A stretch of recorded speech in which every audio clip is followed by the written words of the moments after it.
If your productivity is down and you feel unproductive and overwhelmed in the workplace, maybe it's because you focus on what you have to do and don't pay attention to what you are actually doing.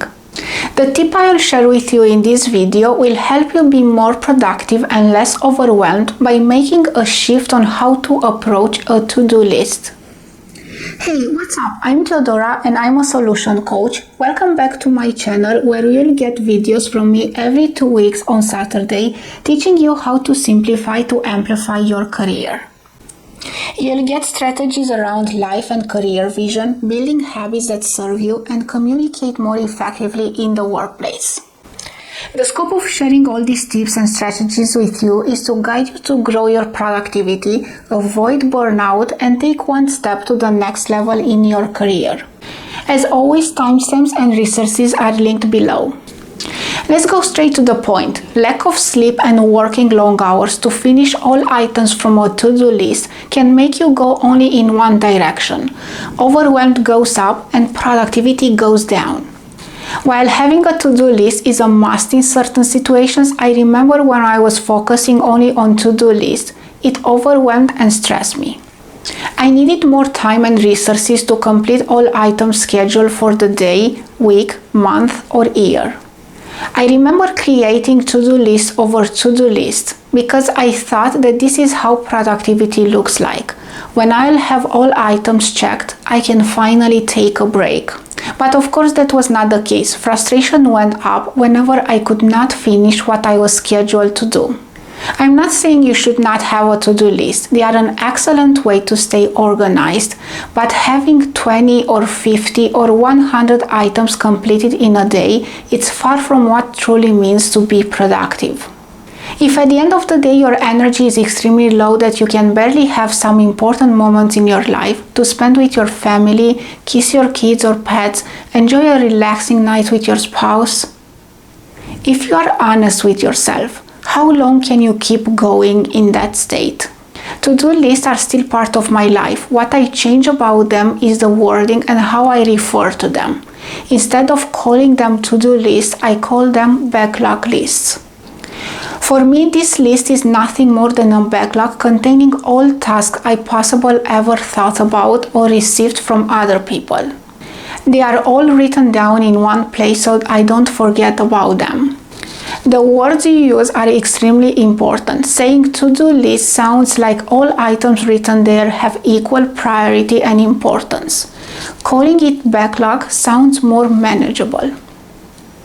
I may set a certain level of prioritization because in the tech resources you probably don't know the priorities all the time.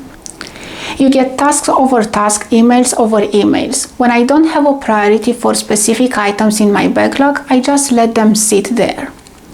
A backlog helps you stay more organized but doesn't necessarily make you be more productive.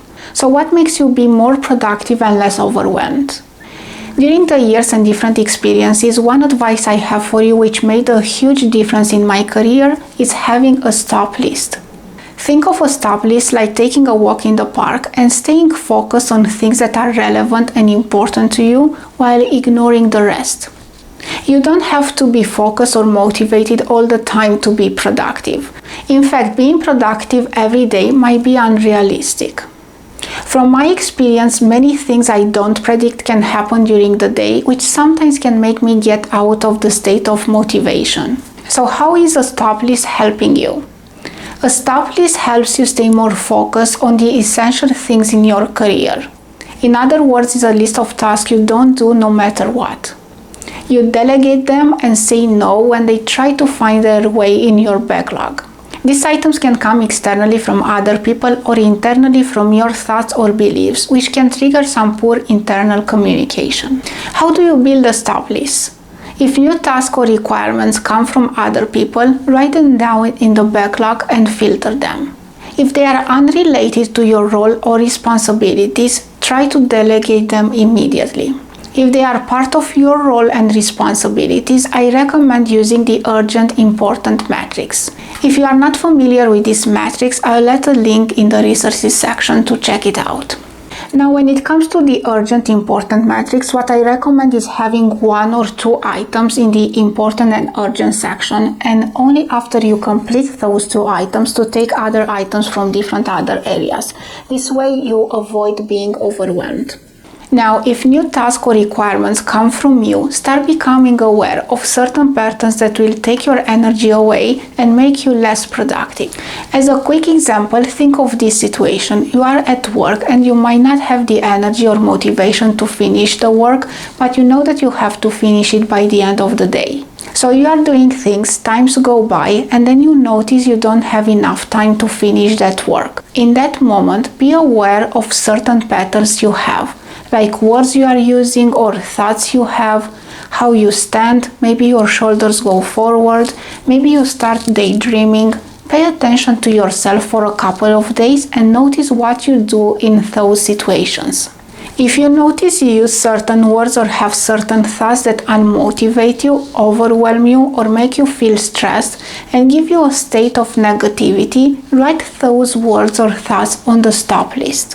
Whenever those thoughts or words come to your mind, you know that you have them on the stop list and try to replace them with something that is more positive.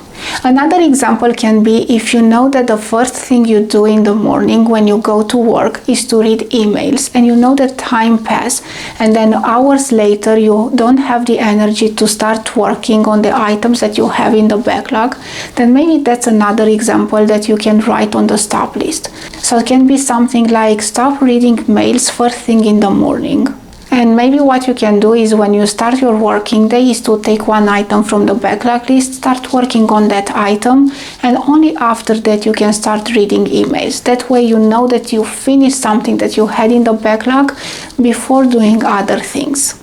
Now, it doesn't mean you'll ignore the emails for the rest of the day, but do other things first in the morning that make you feel more productive.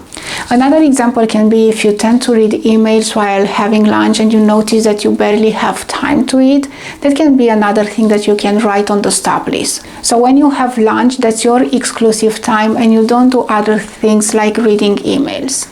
Now, I invite you to go and create a stop list that's relevant to you. Have it posted somewhere near you to remind yourself about it. The power of stop list is that it forces you to replace habits that are not serving you. One of the reasons people quit on New Year's resolutions is because they try to fit into their lifestyles good habits without eliminating the ones that don't serve them. The same pattern applies when it comes to being more productive and less overwhelmed. If you continue focusing on things that drain your energy, no matter how minor they look, you have no room left to fill it with something that brings you more energy, joy, and satisfaction. Now, I'm curious to know what's one thing you'll add to your stop list. If you made it this far and you are not already subscribed, type on the subscribe button and turn on the bell notification so you don't miss when I post new videos. Thank you so much for watching. I'll see you in the next video. Follow your joy. Life is more than work. Remember to live it. If you haven't joined Tech Career Insider Facebook group, you can find the link in the resources section. This group is for everyone who works in the tech IT industry and who is drowning in overwhelmed and burnout. This group is about connecting and helping each other by sharing tips and strategies that make us more productive and fulfilled in our careers and life without working long hours.